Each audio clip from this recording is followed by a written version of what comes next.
Now I'd like to invite up Kendra Kloster and her team, and they're going to come to the stage to discuss the voting power of our people. All right. Hello. Good morning. Thanks for having us here. We're going to do some quick introductions. Kendra Kloster, I'm Tlingit, Raven Kiksadi from Wrangell.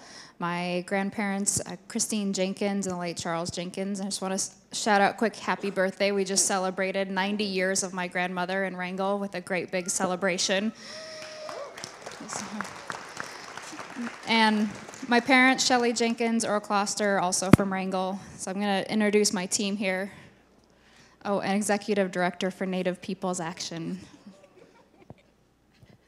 Yahlidu, everybody. Ruth Miller Shaiji. I'm a language learner, so we're going to skip my denied introduction. But I am a Kuryong tribal member. My parents are Heather Kendall Miller and Lloyd Miller, and my grandparents are Jack Ferguson of Fairbanks and Ruth Peterson of Ecook Village in Dillingham. And this past summer, I was an intern for Native Peoples Action, and I'm so happy to be back home for this conference. Huaka huinga jigutunga mam trekisara miungunga dogam mani inkrajami wita dunga Mairbak Jaliutunga Native Peoples Action Nami Communications Director Agolasu. Hi everybody, my name is Kelsey Jugun Wallace. I'm originally from Bethel, Alaska, but I live and work here in Anchorage. My parents are John and Sheila Wallace of Bethel, and my grandparents are the late Jalak and Jukak Mojan of Nunapitchok, and Shirley and John Wallace Sr. of Wisconsin. I just had the privilege of joining these boss ladies and men this last week as the communications director, so super stoked to be here with you guys, and come and see our booth over in the second floor lobby. See you guys. Van Quincy, good morning. Shalaknai, Shajanai, Shojri Rochelle Adams Oji, Dinjiju Shojri Gekich Adza Oji, Shiahanai Angelat, Clifford Adams Govojri Gavakwa, Shiahanai Shahan Guchaje Guatanilit, Shati Tendu Guatanili, Shigi Tikwanli, Amea Koso, Atlea Dahan, Jukjat Inkrik Wichi. Jukvan Shidri Thashronch Jukdrin Gwehej Masicho. My name is Rochelle Adams. My native name is Geki Chadza. My parents are Angela and Clifford Adams. My mom is from Fort Yukon and my dad is from Beaver. And I have 3 kids. Their names are Amea, Koso, and Seadahan.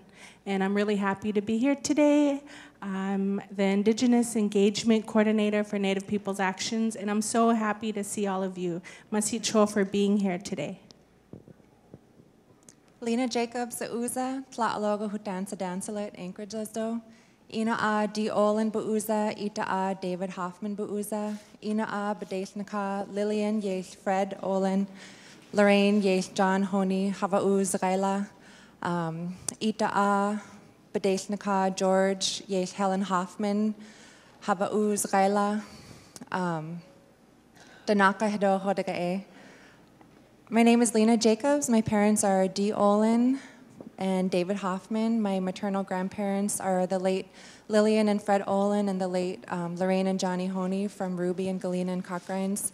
And my paternal grandparents are the late George and Helen Hoffman. And I just want to acknowledge my husband, Torrin Jacobs, and 2 of our 6 children who are here. And I'm originally from Ruby, but I live here in Anchorage now. And I know that I make mistakes when I do my introduction in Danaka, my native language. But I do it anyway, because I know that that's the only way that I'm going to get better. And I know that that's the only way that I'm going to normalize the sound of my ancestral language in the ears of my children. And so I would just encourage all of you guys to pull those words and breathe life into your languages while you're here, and don't be afraid to do your introductions or to ask your elders how to do it while you're here. I have been working with the visionaries. I've been working with the visionaries of this organization for the last 2 years, doing administrative and operational support so that we have the tools that we need to be able to engage with you all. Thanks. Hello, my name is Drew Michael. Originally a Westall from Bethel, My parents are Anna Marie Westall and Ed Bartnicki. I was adopted out with my twin brother and grew up in Eagle River and live here in Anchorage. And I'm a mask maker, artist, and community engager. And that's why I'm connected to this group. Hello. I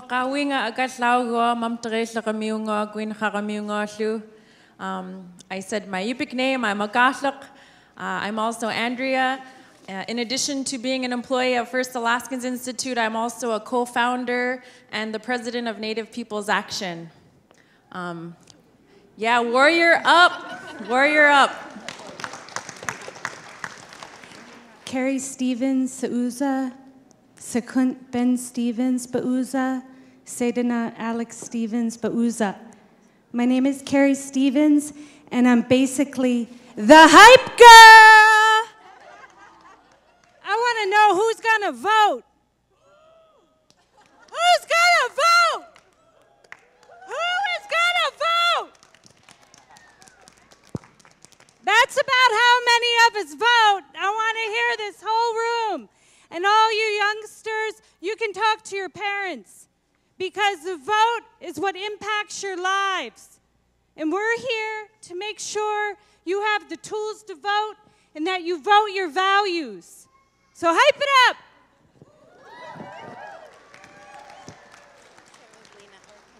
So we have a presentation that we put together for you guys to kind of show you and to tell you a little bit about what we do. So I'll pass the mic over to Kendra.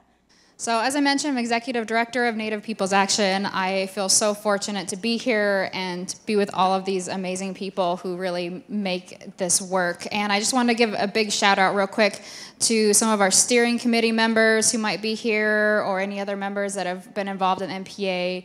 I just really appreciate all of your help and support. And I know we've got some at our booth, so just thank you so much. So Native Peoples Action, we're a nonprofit organization. We strive to provide Alaskan Native peoples, communities, with a voice at all levels of policymaking. We want to ensure that our people, our tribes, all have a voice at the table when decisions are being made. So what we want to do is we empower the people. We want to create advocacy, education, and information. We want to support the decision-making that's being made in Juneau, but also in our community councils, and we also work with the federal level. We've recently just been working on the Native American Voting Rights Act that was just introduced in just actually a couple weeks ago. So we've really been pushing to ensure that we are heard and we are at the table. We want to build stronger communities. We reach out, we're a statewide organization, we reach out to all the different communities to really hear from you. We take our direction from what you need and what we can do for you and to support you. So please be sure to stop by our booth. I'm going to keep shouting that out so we can connect with everybody. Let us know how we can be helpful for you. Chiknik, Kendra, thank you. So this has been a huge year for Native Peoples Action. This has been the first year that we've really been up and running, and we are so happy to tell you about all of the incredible initiatives that we've achieved this year. And so first we launched our internship program, which I was so honored and proud to be a part of this past summer, which was an incredible opportunity to work with Native Peoples Action on community outreach, media projects, and policy research, in addition to supporting the general workings of Native Peoples Action as they get to know as they get to know folks across Alaska to better represent their interests. The second initiative was a youth development program, which we are so excited to launch in the next couple of months, which will be available to Native students across the state to build relationships, learn advocacy skills, and find opportunities to stand up and speak out. We're very, very proud to have an incredible steering committee and executive board with contacts across the state so that we can better work together and mobilize action. We've represented Alaska in transitional justice convenings in the lower 48, and we've been working closely with the First Alaskans Institute and University of Alaska Fairbanks on their Youth Leadership Summit. So focusing on the upcoming elections, we aim to get out the Native vote. That means that we want to see every single eligible voter in this room at the polls to make our voices heard. That means when Carrie asks who's going to go vote, we don't need two people yelling about it, we need the whole room yelling about it. We've expanded our organization in the past months, and we've almost doubled, actually, which is really exciting. And we're so excited to work together to continue building networks and uplift Alaska Native interests across our state. Okay, so we might be wondering how we can work together to hashtag warrior up. Number one, we take a stand. An equitable society and governance structures will be achieved when indigenous values and peoples are in positions of decision and policy-making authority in Alaska. Systems, laws, and regulations must align with our ways of life. The second way is we work together. We stand united to strengthen networks, find common ground, and advocate for the wellness of our peoples and the sustainability of our communities and ways of life. And our third way that we do this, we mobilize action. We aim to amplify our peoples' power and voices to engage in and transform social and political systems. As you can see, we say a lot, hashtag warrior up, and we mean this with love.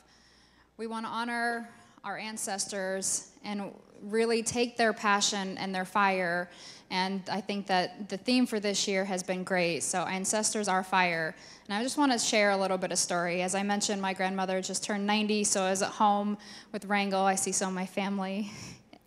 And so during this time, I had a chance to really sit down and talk with her. And what was so amazing was listening to the stories of my great-grandmother, Susie Coudet, who was one of the founding members of the Alaska Native Sisterhood Camp 1 in Wrangell.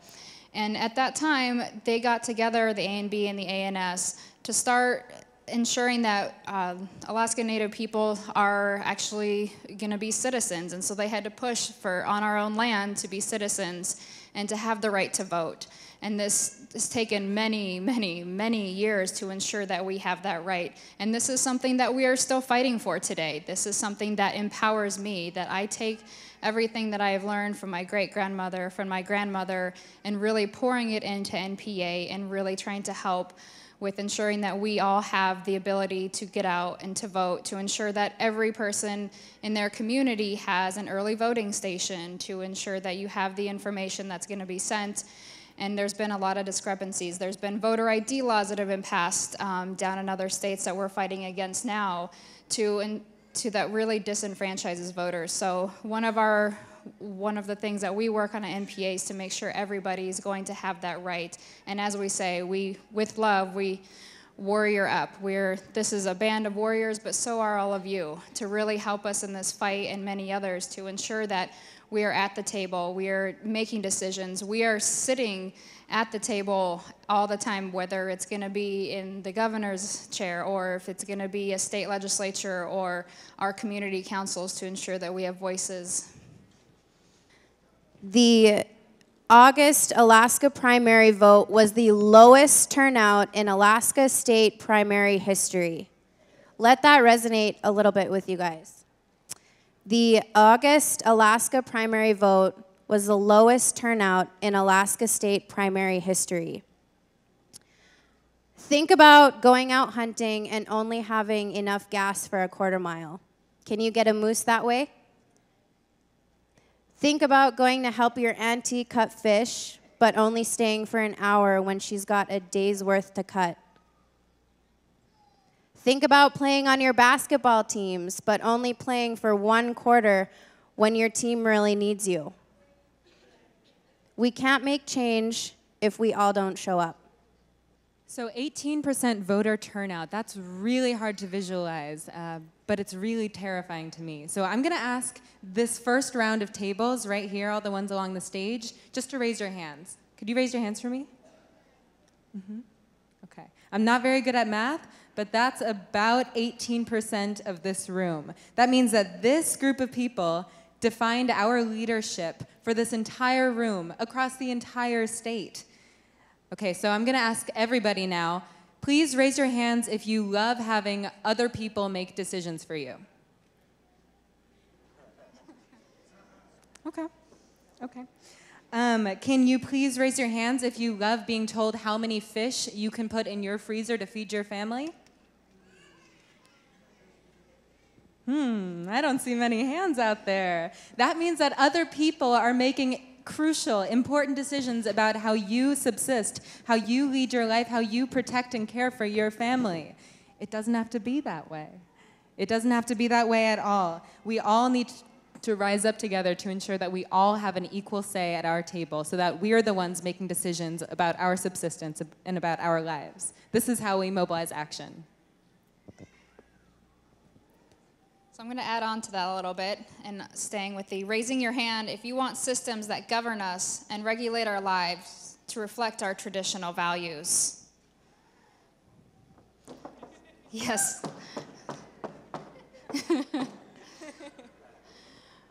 We need to ensure that we are connecting with our people, that we are the... We need you to hype them up.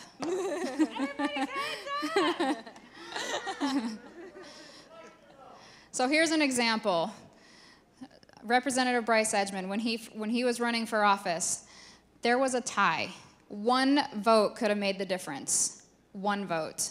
That could be one person in this room that decided to go vote that day. Instead, they did it by a coin toss. There are numerous different elections throughout our state and throughout our state history that was decided by a handful of votes. I can't tell you how important it is that you get out there and make your voice heard. These are people that are making your decisions. They're making the laws for us. So we need to ensure that we are electing people that are representing our values, that are going to protect our traditional ways of life. Next slide. Sorry, next slide. Okay, so how do we get involved? How do we do any of this? The first step is walking up to the second floor and visiting us in our booth. Up there, we can register you to vote. We can also help you fill out reminders for yourself to vote. A Take the Pledge card, which we will mail back to you before November 6th on Election Day, so that you have a plan, so that you have a commitment to get out the Native vote.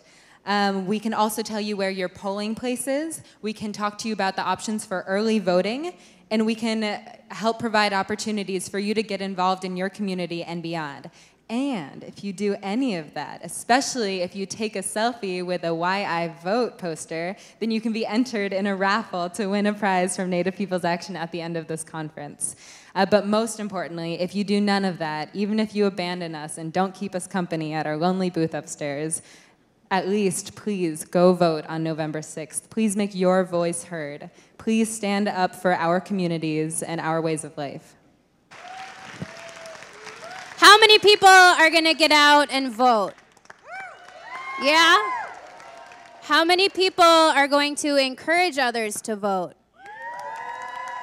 Yeah, we want to make sure that our communities are going to the championship games in each of our different communities. And we do that through making our voices heard by going out to vote during the elections. So just wanted to let you guys know you're able to keep in touch with Native Peoples Action. You can visit our website at www.nativepeoplesaction.org. We are also on Instagram and Facebook. We're very active on both those platforms, so be sure to go and follow us. We will be here past election year, so you're able to mark us as a resource for communities and for our people. Together, we're able to take a stand, work together, and mobilize action. See you guys later. Come and visit us at our booth. Koyana.